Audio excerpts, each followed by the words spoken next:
بسم اللہ الرحمن الرحیم۔ کتاب روض الباسم من خلق النبی الخاتم، جلد ثانی، باب 13 اور فصل 1 کا پارٹ 2، پیج نمبر 451 سے پارٹ نمبر 69۔ یتیم کی اچھی پرورش کرنے والا جنت میں حضور صلی اللہ تعالی علیہ وآلہ وسلم کی معیت میں ہوگا، یعنی ساتھ ہوگا۔ حدیث نمبر 4، حضرت سہیل بن سعد رضی اللہ تعالیٰ عنہ سے مروی ہے کہ رسول اللہ صلی اللہ تعالیٰ علیہ وآلہ وسلم نے فرمایا، میں اور یتیم کی کفالت کرنے والا شخص جنت میں اس طرح ہوں گے۔ یہ فرماتے ہوئے آپ صلی اللہ تعالیٰ علیہ وآلہ وسلم نے اپنی شہادت کی انگلی اور درمیانی انگلی سے اشارہ کیا اور دونوں کے درمیان کچھ فاصلہ رکھا۔ اس حدیث کو امام بخاری اور احمد، ابو داؤد اور ترمذی نے روایت کیا ہے۔ حدیث نمبر 5، حضرت ابو ہریرہ رضی اللہ تعالیٰ عنہ بیان کرتے ہیں کہ رسول اللہ صلی اللہ تعالیٰ وسلم نے فرمایا، یتیم کی پرورش کرنے والا خواہ اس کا رشتہ دار ہو یا نہ ہو، وہ اور میں جنت میں اس طرح ہوں گے۔ مالک یعنی راوی نے درمیانی انگلی اور شہادت کی انگلی ملا کر اشارہ کیا۔ اس حدیث کو امام مسلم اور احمد نے روایت کیا ہے۔ حدیث نمبر 6، ایک روایت میں حضرت ابو امامہ رضی اللہ تعالیٰ عنہ بیان کرتے ہیں کہ رسول اللہ صلی اللہ تعالیٰ علیہ وسلم نے فرمایا، جس شخص نے یتیم کے سر پر یعنی شفقت سے ہاتھ پھیرا اور اس عمل سے اس کا مقصد صرف اللہ تعالیٰ کی رضا حاصل کرنا تھا، تو اس کے لیے ہر اس بال کے بدلے نیکیاں ہیں جس بال پر اس کا ہاتھ پھیرا تھا۔ جس نے اپنی زیر کفالت کسی یتیم بچی یا بچے کے ساتھ اچھا سلوک کیا، وہ اور میں جنت میں اس طرح ہوں گے۔ یہ فرماتے ہوئے آپ صلی اللہ تعالیٰ علیہ وسلم نے اپنی شہادت کی انگلی اور درمیانی انگلی میں تھوڑا سا فاصلہ رکھا۔ اس حدیث کو امام احمد، طبرانی اور ابن ابی دنیا نے روایت کیا ہے۔ حدیث نمبر 7، حضرت عبداللہ بن عباس رضی اللہ تعالیٰ عنہ بیان کرتے ہیں کہ رسول اللہ صلی اللہ تعالیٰ علیہ وسلم نے فرمایا، جس شخص نے 3 یتیم بچوں کی کفالت کی، وہ اس شخص جیسا ہے جو رات بھر عبادت کرتا، دین میں روزے رکھتا اور صبح و شام تلوار لہراتے ہوئے جہاد کرتا رہا۔ میں اور وہ شخص جنت میں اس طرح قریب ہوں گے جیسے یہ 2 انگلیاں ایک دوسرے کے قریب ہیں۔ پھر آپ صلی اللہ تعالی وسلم نے درمیانی اور شہادت کی انگلی کو ملا کر دکھایا۔ اس حدیث کو امام ابن ماجہ نے روایت کیا۔ حدیث نمبر 8، ایک روایت میں حضرت مرہ بن عمرو فہری رضی اللہ تعالیٰ عنہ بیان کرتے ہیں کہ حضور نبی اکرم صلی اللہ تعالیٰ علیہ وآلہ وسلم نے فرمایا، یتیم کی پرورش کرنے والا خواہ وہ اس کا رشتہ دار ہو یا نہ ہو، وہ اور میں جنت میں اس طرح ہوں گے۔ یا فرمایا جیسے یہ شہادت کی انگلی اس درمیانی انگلی کے ساتھ ہے۔ اس حدیث کو امام طبرانی نے اور بخاری نے الادب المفرد میں روایت کیا ہے۔ پارٹ 3، یتیم کی اچھی کفالت کرنے والے کے لیے جنت کی بشارت۔ حضرت عبداللہ بن عباس رضی اللہ تعالیٰ عنہما سے روایت ہے کہ حضور نبی اکرم صلی اللہ تعالیٰ علیہ وآلہ وسلم نے فرمایا، جو شخص کسی مسلمان یتیم بچے کے کھانے پینے کی کفالت کرے، اللہ تعالیٰ ضرور اسے جنت میں داخل کرے گا، سوائے اس کے کہ وہ کوئی شرک جیسا گناہ کرے جس کی بخشش نہ ہو سکتی ہو۔ اس حدیث کو امام احمد، ترمذی نے مذکورہ الفاظ کے ساتھ ابو یعلا اور طیالسی نے روایت کیا ہے۔ حدیث نمبر 10، حضرت مالک بن حارث رضی اللہ تعالیٰ عنہ سے روایت ہے کہ رسول اللہ صلی اللہ تعالیٰ علیہ وسلم نے فرمایا، جس نے مسلمان والدین سے یتیم ہونے والے کو اپنے کھانے پینے میں ساتھ ملا لیا اور مسلسل اس کی کفالت کرتا رہا، یہاں تک کہ وہ یتیم اس سے مستغنی ہو گیا تو ایسے آدمی کے لیے قطعی طور پر جنت واجب ہو جائے گی۔ جس نے مسلمان غلام آزاد کیا تو وہ اس کے لیے جہنم سے آزادی کا باعث ہوگا، اور اس غلام کا ہر عضو آزاد کرنے والے کے ہر عضو کو جہنم کی آگ سے کفایت کرنے والا ہوگا۔ اس حدیث کو امام احمد، طیالسی، ابن المبارک اور طبرانی نے روایت کیا ہے۔ فصل پارٹ نمبر 4، یتیم سے رویہ احسان حساب محشر سے بچاؤ کا ذریعہ ہے۔ حدیث نمبر 10، حضرت ابو ہریرہ رضی اللہ تعالیٰ عنہ سے مروی ہے کہ رسول اللہ صلی اللہ تعالیٰ علیہ وآلہ وسلم نے فرمایا، مجھے اس ذات کی قسم جس نے مجھے دین حق دے کر بھیجا، جس شخص نے یتیم پر شفقت کی، اس کے ساتھ نرمی روا رکھی اور اس کی یتیمی اور کمزوری پر رحم کھایا، اور اپنے ہمسائے کے سامنے اللہ تعالیٰ کی طرف سے عطا کردہ مال و دولت کی بنا پر فخر کا اظہار نہ کیا، اللہ تعالیٰ اسے قیامت کے دن عذاب نہیں دے گا۔ اس حدیث کو امام طبرانی نے روایت کیا ہے۔ حدیث نمبر 11، ام المومنین حضرت عائشہ صدیقہ رضی اللہ تعالیٰ عنہ بیان کرتی ہیں کہ رسول اللہ صلی اللہ تعالیٰ علیہ وسلم نے فرمایا، جس نے کسی بچے کی پرورش کی یہاں تک کہ وہ لا الہ الا اللہ کہنا شروع کر دے تو اللہ سبحانہ تعالیٰ اس شخص سے حساب نہ لے گا۔ اس حدیث کو امام طبرانی نے روایت کیا ہے۔ پارٹ 5، بہترین گھر وہ ہے جس میں یتیم کے ساتھ حسن سلوک کیا جائے۔ حدیث نمبر 12، حضرت ابو ہریرہ رضی اللہ تعالی عنہ بیان کرتے ہیں کہ حضور نبی اکرم صلی اللہ تعالی علیہ وآلہ وسلم نے فرمایا، مسلمانوں میں بہترین گھر وہ ہے جس میں کوئی یتیم ہو اور اس کے ساتھ اچھا سلوک کیا جاتا ہو، اور مسلمانوں میں سب سے بدترین گھر وہ ہے جس میں کوئی یتیم ہو لیکن اس کے ساتھ برا سلوک کیا جاتا ہو۔ اس حدیث کو امام ابن ماجہ نے، بخاری نے الادب المفرد میں اور طبرانی نے روایت کیا ہے۔ حدیث نمبر 13، حضرت عبداللہ بن عمر رضی اللہ تعالیٰ عنہما بیان کرتے ہیں کہ رسول اللہ صلی اللہ تعالیٰ علیہ وآلہ وسلم نے فرمایا، وہ گھر اللہ تعالیٰ کو سب سے زیادہ پسند ہے جس میں یتیم باعزت زندگی گزار رہا ہو۔ اس حدیث کو امام طبرانی نے روایت کیا ہے۔ پارٹ 6، یتیم پر رحمت و شفقت دلوں میں نرمی پیدا کرنے کا باعث ہے۔ اس کی حدیث نمبر 14، حضرت ابو ہریرہ رضی اللہ تعالیٰ عنہ بیان کرتے ہیں کہ ایک شخص نے رسول اللہ صلی اللہ تعالیٰ علیہ وسلم سے اپنے دل کے سخت ہونے کا ذکر کیا تو آپ صلی اللہ تعالیٰ علیہ وسلم نے فرمایا، اگر تم اپنے دل کو نرم کرنا چاہتے ہو تو مسکین کو کھانا کھلاؤ اور یتیم کے سر پر دست شفقت پھیرا کرو۔ اس حدیث کو امام احمد، عبد بن حمید اور بیہقی نے روایت کیا ہے۔ امام منذری اور ہاشمی نے فرمایا اس کے رجال صحیح حدیث کے رجال ہے۔ 7، حضور صلی اللہ تعالی وسلم نے یتیم کا مال غصب کرنا حرام قرار دیا۔ حدیث نمبر 15، حضرت ابو ہریرہ رضی اللہ تعالیٰ عنہ بیان کرتے ہیں رسول اللہ صلی اللہ تعالیٰ علیہ وسلم نے فرمایا، اے اللہ، میں 2 کمزوروں کا حق یعنی غصب کرنا حرام کرتا ہوں، ایک یتیم کا حق اور دوسرا عورت کا حق۔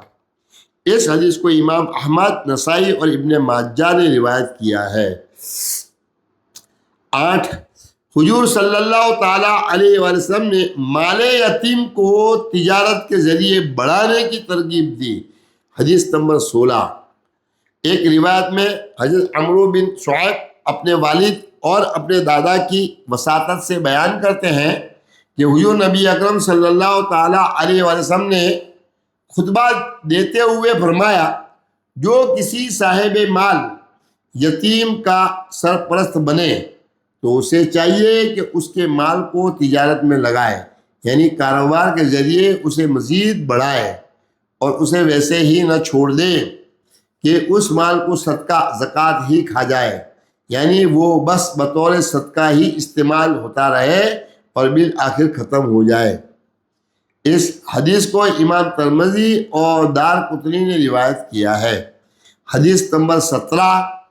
ایک روایت میں حضرت انس بن مالک رضی اللہ تعالیٰ عنہ بیان کرتے ہیں کہ رسول اللہ صلی اللہ تعالیٰ علیہ وسلم نے فرمایا، یتیموں کے مال سے تجارت کرو، اسے رکھ نہ چھوڑو کہ پڑے پڑے کہیں اسے زکوٰۃ ہی نہ کھا جائے۔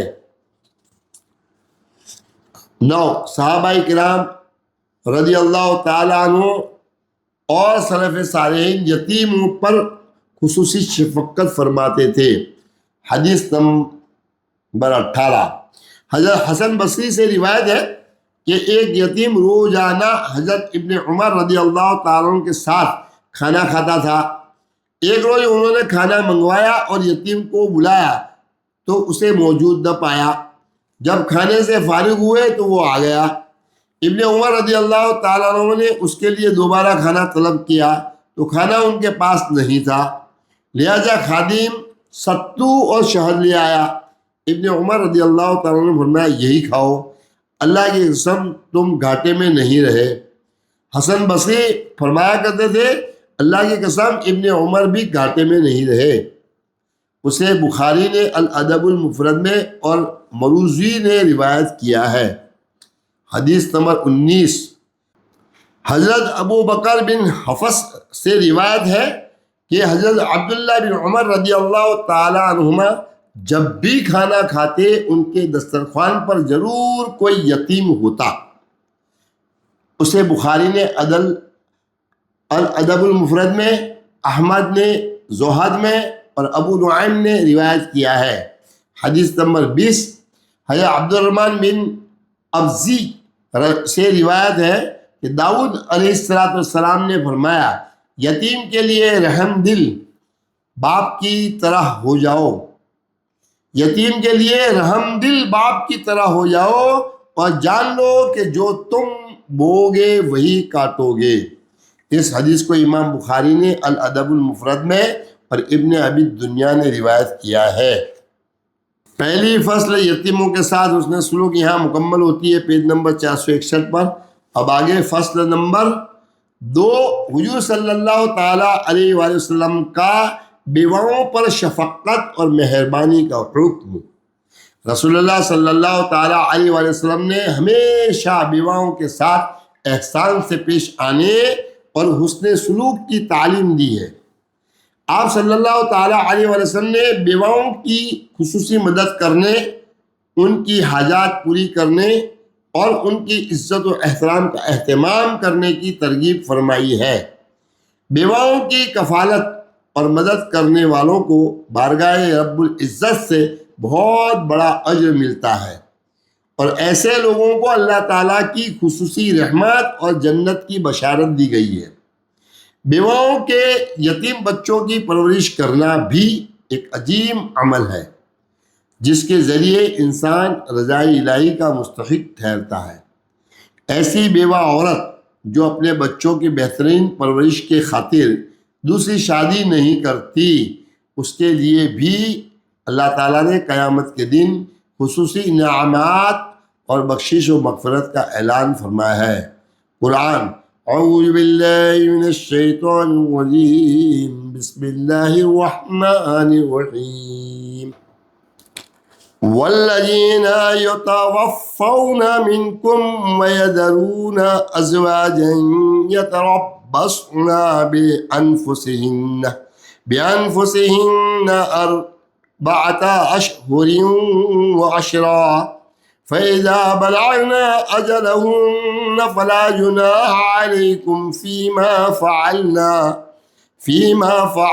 في أنفسهن بالمعروف والله بما تعملون خبير۔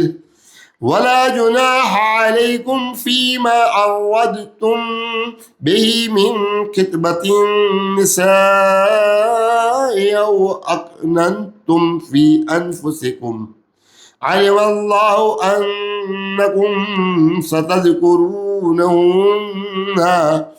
ولكن لا تواعدوهن سرا إلا أن تقولوا قولا معروفا ولا تعزموا عقدة النكاح حتى يبلغ الكتاب أجله واعلموا أن الله يعلم ما في أنفسكم فاحذروه واعلموا أن الله غفور حلیم۔ سورہ بقرہ آیت نمبر 234 اور 235۔ ترجمہ: اور تم میں سے جو فوت ہو جائیں اور اپنی بیویاں چھوڑ جائیں تو وہ اپنے آپ کو 4 ماہ 10 دن انتظار میں روکے رکھیں، پھر جب وہ اپنی عدت پوری ہونے کو آ پہنچے تو پھر جو کچھ وہ شرعی دستور کے مطابق اپنے حق میں کریں، تم پر اس معاملے میں کوئی مواخذہ نہیں، اور جو کچھ تم کرتے ہو اللہ اسے اچھی طرح خبردار ہے۔ اور تم پر اس بات میں کوئی گناہ نہیں کہ دوران عدت بھی ان عورتوں کو اشارتاً نکاح کا پیغام دے دو یا یہ خیال اپنے دلوں میں چھپا رکھو۔ اللہ جانتا ہے کہ تم عنقریب ان سے ذکر کرو گے، مگر ان سے خفیہ طور پر بھی ایسا وعدہ نہ لو سوائے اس کے کہ تم فقط شریعت کی روح سے کنایتاً معروف بات کہہ دو، اور اس دوران عقد نکاح کا پختہ عزم نہ کرو یہاں تک کہ مقررہ عدت اپنی انتہا کو پہنچ جائے، اور جان لو کہ اللہ تمہارے دلوں کی بات کو بھی جانتا ہے، تو اس سے ڈرتے رہا کرو، اور یہ بھی جان لو کہ اللہ بڑا بخشنے والا بڑا حلم والا ہے۔ والذین يتوفون منكم ويذرون أزواجا وصية لأزواجهم متاعا إلى الحول غير إخراج فإن خرجنا فلا جناح عليكم فيما فعلنا في أنفسهن من معروف والله عزيز حكيم وللمطلقات متاع بالمعروف حقا على المتقين كذلك يبين الله لكم آياته لعلكم تعقلون۔ سورہ بقرہ آیت نمبر 240، 241 اور 242۔ ترجمہ: اور تم میں سے جو لوگ فوت ہوں اور اپنی بیویاں چھوڑ جائیں ان پر لازم ہے کہ مرنے سے پہلے اپنی بیویوں کے لیے انہیں 1 سال تک کا خرچہ دینے اور اپنے گھروں سے نہ نکالے جانے کی وصیت کر جائیں، پھر اگر وہ خود اپنی مرضی سے نکل جائیں تو دستور کے مطابق جو کچھ بھی وہ اپنے حق میں کریں تم پر اس معاملے میں کوئی گناہ نہیں، اور اللہ بڑا غالب بڑی حکمت والا ہے۔ اور طلاق یافتہ عورتوں کو بھی مناسب طریقے سے خرچہ دیا جائے، یہ پرہیزگاروں پر واجب ہے، اسی طرح اللہ تمہارے لیے اپنے احکام واضح فرماتا ہے تاکہ تم سمجھ سکو۔ فصل 1 اس کی حضور صلی اللہ تعالیٰ علیہ وآلہ وسلم بیواؤں پر رحمت و شفقت اور ان کی حاجت روائی فرماتے تھے۔ حضرت عبداللہ بن دینار رضی اللہ تعالیٰ عنہ فرماتے ہیں کہ میں نے حضرت عبداللہ بن عمر رضی اللہ تعالیٰ عنہ کو حضرت ابو طالب کا یہ شعر پڑھتے ہوئے سنا: وہ گورے مکھڑے والے صلی اللہ تعالیٰ علیہ وسلم جن کے چہرے کے توسل سے بارش مانگی جاتی ہے، یتیموں کے والی، بیواؤں کے سہارا ہے۔ اس حدیث کو امام بخاری احمد اور ابن ماجہ نے روایت کیا ہے۔ حدیث نمبر 2، حضرت عبداللہ بن ابی اوفی رضی اللہ تعالی عنہ سے مروی ہے کہ رسول اللہ صلی اللہ تعالی علیہ وآلہ وسلم کثرت سے ذکر الہی فرماتے، لا یعنی باتوں سے پرہیز فرماتے۔ آپ صلی اللہ تعالی علیہ وآلہ وسلم نماز کو طویل اور خطبے کو مختصر کرتے، اور آپ صلی اللہ تعالی علیہ وآلہ وسلم بیواؤں اور مسکینوں کی حاجت روائی کرنے کے لیے ان کے ساتھ چلنے میں کوئی عار محسوس نہیں فرماتے تھے۔ اس حدیث کو امام نسائی، دارمی، ابن حبان اور طبرانی نے روایت کیا ہے۔ امام حاکم نے فرمایا یہ حدیث صحیح ہے۔ امام حیثمی نے بھی فرمایا اس کی سند حسن ہے۔ 2، بیواؤں سے حسن سلوک اور ان کی کفالت کا اجر و ثواب۔ حدیث نمبر 3، حضرت ابو ہریرہ رضی اللہ تعالی عنہ سے مروی ہے کہ حضور نبی اکرم صلی اللہ تعالی علیہ وآلہ وسلم نے فرمایا، بیوہ عورت اور مسکین کے کاموں کے لیے کوشش کرنے والا رائے خدا میں جہاد کرنے والے کی طرح ہے۔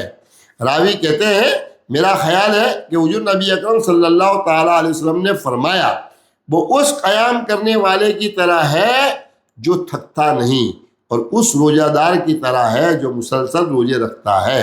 یہ حدیث متفق علیہ ہے، مذکورہ الفاظ مسلم کے ہے۔ 4، حضرت جابر رضی اللہ تعالیٰ عنہ بیان کرتے ہیں کہ رسول اللہ صلی اللہ تعالیٰ علیہ وسلم نے فرمایا، جس نے یتیم یا بیوہ کی کفالت کی اللہ تعالیٰ اسے اپنا سایہ رحمت نصیب فرمائے گا اور اسے جنت میں داخل فرما دے گا۔ اس حدیث کو امام طبرانی نے روایت کیا ہے۔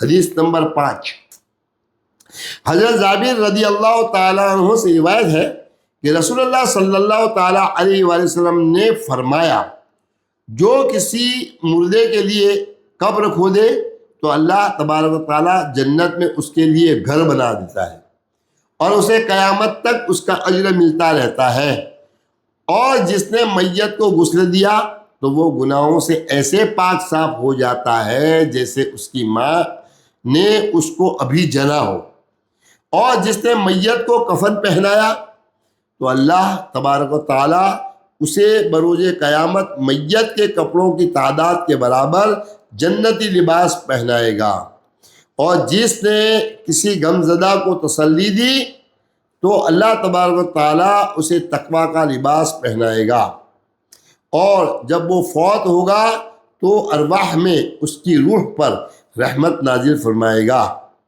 اور جس نے کسی مصیبت زدہ کو تسلی دی تو اللہ تبارک و تعالیٰ اسے ایسے 2 جنتی حلے لباس عطا فرمائے گا کہ جن کی قیمت ساری دنیا بھی نہیں ہو سکتی، اور جو جنازے کے پیچھے چلا یہاں تک کہ تدفین مکمل ہو گئی تو اللہ تبارک و تعالیٰ اس کے لیے 3 قیرات اجر لکھ دیتا ہے، اور 1 قیرات احد پہاڑ سے بڑا ہے۔ اور جس نے کسی یتیم یا بیوہ کی کفالت کی تو اللہ تبارک و تعالیٰ اسے عرش کے سائے میں جگہ عطا فرمائے گا اور اسے اپنی جنت میں داخل فرمائے گا، اور جو روزہ رکھے یا مسکین کو کھانا کھلائے اور جنازے کے ساتھ چلے اور مریض کی عیادت کرے تو اسے کوئی گناہ نہیں پہنچے گا۔ اس حدیث کو امام طبرانی نے روایت کیا ہے۔ 3، اپنے یتیم بچوں کی کفالت کے لیے دوسری شادی نہ کرنے والی بیوہ کی فضیلت۔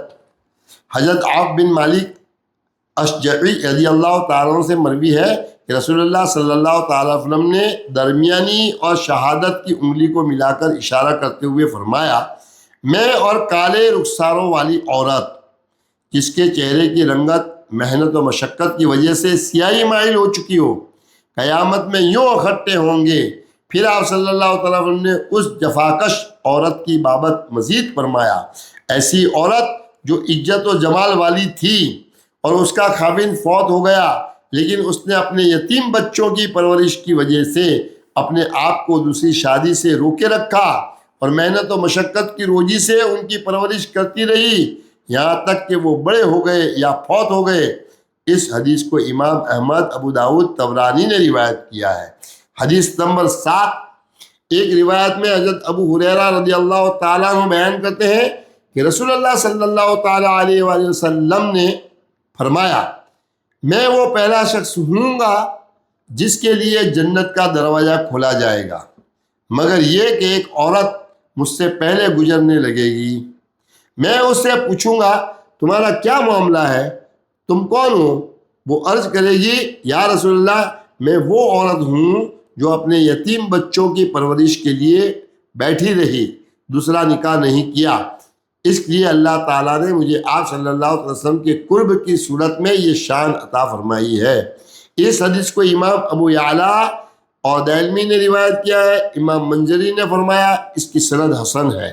پیج نمبر 469 پر یہ پارٹ نمبر 69 مکمل فرماتے ہیں، اور یتیم اور بیواؤں کی فصل بھی مکمل ہوتی ہے۔ السلام علیکم ورحمۃ اللہ۔